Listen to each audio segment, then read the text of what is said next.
자, 두 번째로 압수수색의 절차와 관련된 판례를 좀 보도록 합니다. 자, 첫 번째 판례, 범죄 혐의 관련된 전자정보를 수집하거나 확보하기 위해서 삭제된 파일이 있다면 그걸 복구해야 되겠죠. 그리고 암호화된 파일이 있다면 복호화해야 되겠죠. 이런 과정도 전체적으로 압수수색 과정의 일환으로 포함된다는 것입니다. 이때 이거 할 때 복구하거나 복호화할 때 피고인 변호인들에게 압수수색 일시 장소를 통지해야 되는데 만약에 통지를 하지 않았잖아요. 자, 그랬다면 위반된다는 판례입니다. 자, 그 다음 판례. 자, 꺽쇠 1번. 대상이 되는 전자정보도 있고 대상이 되지 않는 전자정보가 혼재된 파일인데요. 자, 이것을 임의 제출받았다는 겁니다. 자, 경찰이 그 정보 저장 매체 등을 사무실 등으로 옮겨서 이를 탐색, 복제, 출력할 때 자, 밑에 그 피압수자나 변호인에게 참여 기회를 보장해야 되겠죠. 참여 기회를 보장해야 되고 그리고 또 할 것이 압수 목록을 작성 교부해야 됩니다. 자, 이렇게 범죄 혐의 사실과 무관한 전자정보의 임의적인 복제 등을 막기 위한 적절한 조치를 취하는 등 영장주의 원칙과 적법조처를 준수해야 되겠죠. 이런 것을 하지 아니하면, 즉 참여 기회를 보장하지 않거나 압수 목록을 작성 교부하지 않거나 또는 범죄 혐의 사실과 무관한 것을 복제하거나 하게 되면 이것은 위법이다 이런 얘기입니다. 자, 이런 조치를 취해야 되는데 만약 이러한 조치가 취해지지 않았다면 당연히 특별한 사정이 없는 이상 이것은 적법하다고 볼 수가 없고 위법이라는 얘기입니다. 자, 비록 수사기관이 그 정보 저장 매체나 복제본에서 범죄 혐의 사실과 관련된 것만을 뽑아갔다 할지라도 참여 기회가 보장되지 않았거나 압수 목록 등을 작성 교부하지 않았거나 하게 되면 이것은 뭐다? 위법이다 이런 얘기입니다. 자, 됐죠? 자, 그래서 여기는 여기를 색깔칠할게요. 자, 다음 꺽쇠 3번입니다. 자, 나아가서 피해자 등 제3자가 피의자의 소유 또는 관리하는 정보 저장 매체를 영장에 의하지 아니하고 임의 제출을 했다는 겁니다. 자, 이 부분은 앞에서 본 적도 있고 다음에 판례에서도 나올 거예요. 자, 그랬다면 이 피의자죠, 피의자. 이 피의자에게 참여권을 보장해야 되겠죠. 그렇죠? 그리고 그 목록을 교부하는 등 피의자에게 그 절차적 권리를 보장하기 위한 그 적절한 조치가 이루어져야 한다는 겁니다. 만약 이루어지지 않았다면 꺽쇠 2번처럼 올라가서 위법이라고 봐야 되겠죠. 그런 얘기입니다. 자, 다음 판례입니다. 자, 이 판례는 최근에 판시가 된 판례 중에서 상당히 중요한 판례인데요. 뭐 정치적으로도 상당히 중요한 판례입니다. 최강욱이 사건, 최강욱이가 누군지 아시죠? 조국과 관련된 사건입니다.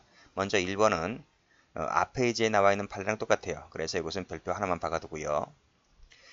자, 그 밑에 가면 꺽쇠 2번이 나오는데 이 꺽쇠 2번이 아주 중요한 판례입니다. 그래서 꺽쇠 2번을 별표 쳐보시고 뭐 꺽쇠 3번도 있는데 꺽쇠 2번이 작년하고 올해 아주 출제가 전직렬에서 다 나왔어요.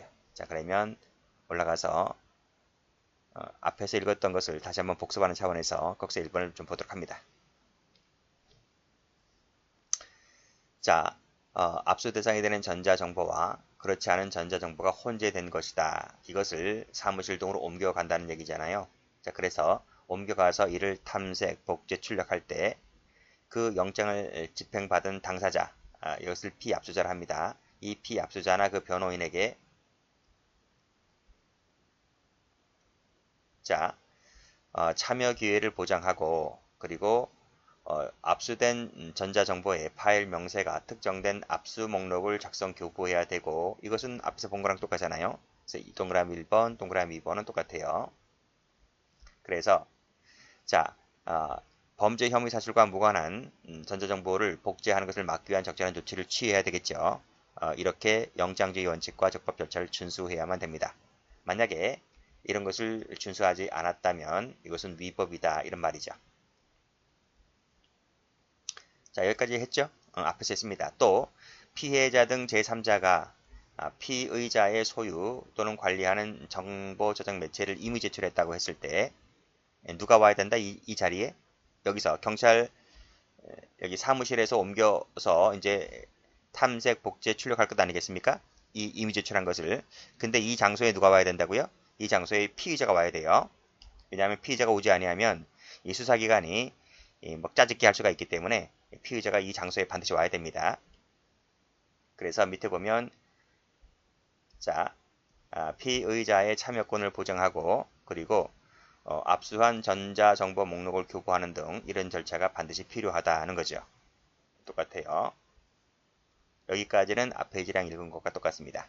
그러면 여기서 피의자가 와야 참여권을 보장해야 된다 그랬는데 요 밑에 이 피의자를 좀 자세히 보도록 할게요.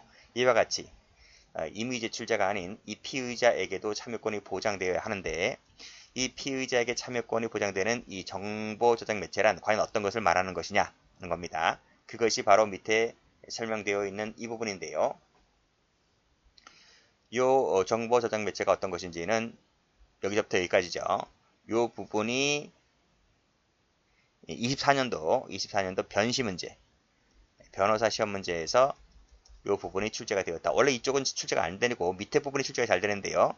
요 정보 저장 매체가 어떤 것인지가 이제 출제가 되었기 때문에 한번 읽어보겠습니다. 어차피 기출문제집이 들어가 있기 때문에요. 자, 이것은 피의자가 압수수색 당시 또는 이와 시간적으로 근접한 시기까지 해당 정보 저장 매체를 현실적으로 지배 관리하면서 그 정보 저장 매체 내에 전자정보 전반에 관련된 전속적인 관리 처분권을 보유 행사하고 달리 이를 자신의 의사에 따라 제3자에게 양도하거나 포기하지 아니한 경우를 말한다는 거예요. 자, 이런 것이 바로 뭐다? 이런 것이 바로 피의자 요럴 때의 피의자라면 이럴 때의 피의자라면 이 피의자는 참여권이 주어진다는 것입니다. 그러니까 피의자라고 해서 다 되는 게 아니에요. 요런 권한을 가진 피의자일 때만 참여권이 가능한 것이지 피의자라 하더라도 이런 피의자가 아니라면 참여권을 보장할 필요가 없겠죠. 그런 얘기입니다. 그래서 이러한 전자정보에 해당하는지 여부는 민사법상 권리의 귀속에 따른 법률적 판단, 사후적 판단이 아니다. 이런 말입니다. 그러니까 민법상의 권리 귀속에 따른 판단이 아니라는 거예요. 민사법상의 귀속에 관련된 부분이 아니라 압수수색을 할 당시에 외형적 객관적으로 인식 가능한 그 사실상의 상태입니다. 사실상의 상태, 점유 상태를 말하는 거죠. 그러니까 소유권 귀속이 아니라 사실상의 상태를 놓고 판단하겠다는 얘기입니다. 그래서 이 부분이 아주 출제가 잘 돼요. 민사상으로 소유권이 있느냐 없느냐를 보는 것이 아니라 현 압수수색할 당시에 사실상의 상태를 놓고 피의자인지 아닌지를 따지겠다. 이렇게 피의자에게도 참여권이 보장되는 정보 저장 매체인지 아닌지를 따지겠다. 이런 말입니다. 자, 일단 끊고. 자, 요 세 줄짜리가 아주 시험에 많이 나왔다는 거예요. 많이 나왔고. 자, 이러한 정보 저장 매체의 외형적 객관적 지배, 관리 등 상태와는 별도로 단지 피의자나 그 밖의 제3자가 과거 그 정보 저장 매체의 이용 내지 개별 전자정보의 생성, 이용 등에 관여했다는 사실, 단지 관여했다는 사실만 가지고는 당사자로 볼 것이 아니다. 이런 말이죠. 또 그 과정에서 생성된 전자정보에 의해 식별되는 정보 주체에 해당된다는 사정. 생성된 전자정보에 식별되는 정보 주체에 해당된다는 사정. 이것만 갖고도 안 된다는 거예요. 그렇게 보시면 됩니다. 그래서 조국이가 여기서 당사자로 취급되지 않기 때문에 조국에게 이 참여권을 보장하지 않았다 할지라도 이 전자정보는 증거 능력이 있다. 이렇게 본 거예요. 그것은 다음 페이지에 나와요. 자, 요 부분도 별표가 안 되어 있죠. 요 부분도 올해 출제가 되었던 판례입니다. 그래서 여기 하나 세 파트를 다 나눠 보셔야 돼요. 특히 요 별표 3개짜리, 요 별표 3개짜리가 제일 출제가 많이 되었고 그 다음에 밑에 겁니다. 밑에 거 그 다음에 요거 부분은 원래 출제가 안 되는데 변시에서 출제가 되었다. 이렇게 보시면 돼요. 자, 그럼 조국이 사건 보도록 합니다. 그게 3번이죠. 자, 3번을 보면 뭐 사실관계보다는 앞에 판결로지 꺽쇠 2번이 더 출제 가능성이 높아요. 자, 피고인이 그랬어요. 허위 인턴십 확인서를 작성한 후 갑의 자녀, 이 갑이 조국입니다. 이제 피고인은 이제 최강욱이를 말하고요. 최강욱이가 허위 인턴십 확인서를 작성한 후 갑의 자녀 대학원 입시에 활용하도록 하는 방법으로 이렇게 해줬기 때문에 최강욱이가 조국이가 민정수석에 있을 때 그 답례 표시로 이제 최강욱이가 이제 청와대로 들어갈 수 있었던 계기가 되기도 하죠.